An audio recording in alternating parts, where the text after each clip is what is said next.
An update on an Ingram Angle exclusive. The man who chaired the Trump impeachment inquiry and peddled Russia collusion lies to any media outlet that would listen, was suddenly tight-lipped today when pressed on new allegations that he may have committed mortgage fraud.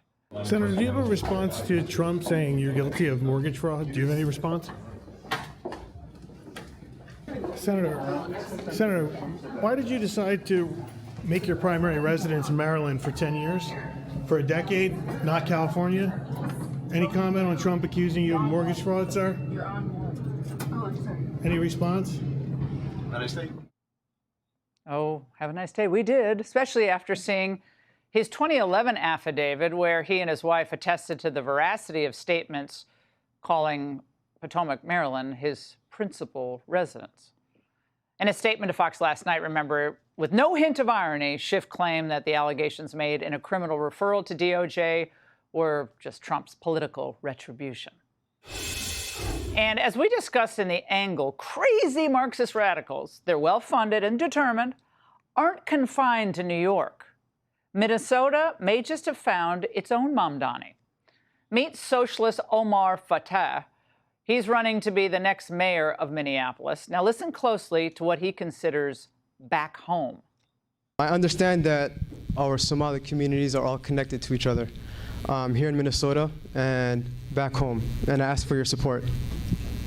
There's always been a link between our community here as well as back home, and I'm running to bridge that gap and unite all of us. Back home, Somalia. And just like Mamdani, he's on the side of illegal aliens over law and order. Protect our city from a hostile White House. Protecting all of our communities from Donald Trump means not letting MPD interact with ICE, whether it's for an immigration raid or not. Here to discuss is Batya Ungar-Sargon, journalist and author, and Byron York, Fox News contributor and chief political correspondent for the Washington Examiner. Batya, why are these radicals like Fateh and Mamdani gaining the traction they are?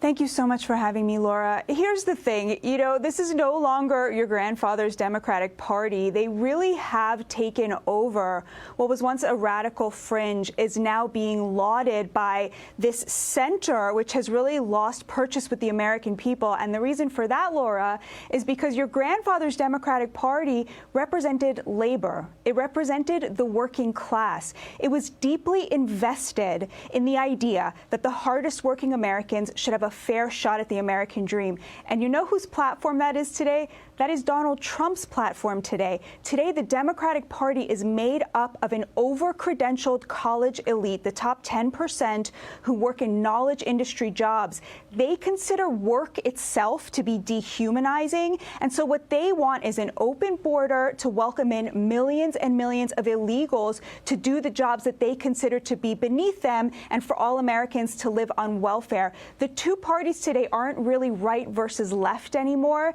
It's whether you are pro-America, pro-American, pro-worker, and pro-work, or whether you hate all of those things. Yeah, I think, Byron, when Americans hear someone like Fateh talk about back home being Somalia, and people have to know, I think there are about 90,000, 100,000 Somalis living in the Twin Cities area. It's the largest population of Somalian people outside of the country. That was courtesy of, I think, the Bushes began that, and it grew and grew. But he outlined, Byron, some of his plans on his campaign website, saying that he has deep ties in his community and worked on issues such as environmental and racial justice, restorative urban planning, including, and here's the kicker, reparations to black neighborhoods destroyed by highways. Byron, that's environmental justice, and that's just the old claptrap we've been hearing for years. Yeah, environmental justice is always a tip-off of a far-left position. Listen, part of, I think, what we're talking about is due to the unusual circumstances of the Democratic primary in New York, in which Mamdani could win with a fairly small percentage of the vote. And even now in the general election polls, he's polling around 35%, which, if the other candidates stay in, maybe they won't, but if they do, he can win. Part of this is the appeal of socialism to voters who are 18 to 29 years old. We had a recent poll that showed that 62% of them said that they had a positive view of socialism. I don't think that's a big mystery. How long have we talked about how far left college campuses are? These people are recently removed from college campuses. Plus, it's a very expensive world, and socialist candidates are promising free stuff. So I think that's what's going on. But so far, we've seen its biggest success in an unusual, highly divided race in New York City. Well, Batya, I also think part of the reason that young people have this affection, perhaps, for socialism is that capitalism, for years under the globalist, control, really didn't deliver a lot for young people. I mean, in the 80s, Byron and I were, carefree in the 80s. Well, it was working, right? You get a good job and you get decent pay. You go to college. Mostly Americans went to American universities. It worked. But now, you get 2 or 3 jobs, barely pay for your health care, barely pay your rent. And so the promise of globalization didn't pan out, but now they're going to socialism, which is even a worse lurch. I'm so glad you said that, Laura. I could not agree with you more. In many ways, the economy that was built by both parties prior to Trump really contributed to the downward mobility of working class Americans, but also to the situation where even hardworking young people feel accurately that they will never be able to afford a home. If you cannot buy a home, you cannot invest in a community. You cannot become a person who has that independence to say, I am a cornerstone of this community, of this family, of this nation. And so I totally agree with you. By shipping these great manufacturing jobs overseas to build up China and Mexico's middle class, and then importing millions and millions of people to do the remaining jobs here for people without a college degree, we effectively mortgaged away, the future of these young people.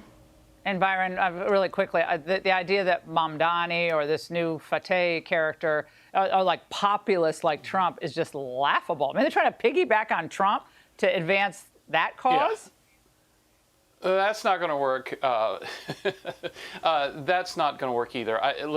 I think part of the reason that we're seeing such success for him. I think you were very smart at the top of the show to stress how messed up the Democratic Party is right now. That leads to greater attention where there's more energy in the party, which is on the leftist fringes. We saw AOC and Bernie Sanders getting big crowds at speeches around the country. Now we're seeing Mamdani. The fringes are attracting attention right now. The big headache for Democrats comes when big general elections come and they can't win with those candidates. It's just, but I am like Trump. Grab the popcorn. I love our cities, but if they go down this road, this is what they're doing, and they'll come crawling back. Batya, Byron, thank you both. Hey, Sean Hannity here. Hey, click here to subscribe to Fox News YouTube page and catch our hottest interviews and most compelling analysis. You will not get it anywhere else.